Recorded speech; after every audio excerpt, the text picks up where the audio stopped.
So dear friends, after importing your video clips into your Kinemaster project, now you gotta cut and trim your video clips, right? But if you don't know how to do this, then keep watching this video till the end. First, if you wanna cut and trim this video clip, first you gotta select this. So to select this video clip, just click on it.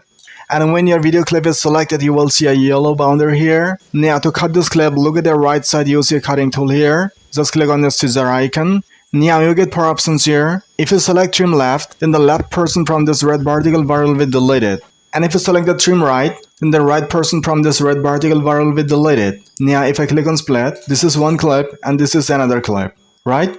And if you select the last option, I mean split and insert freeze frame, it'll cut the clip exactly at the position of the red vertical bar and it'll generate a still picture from the exact position. For example, if I click here, now see the first part was a video.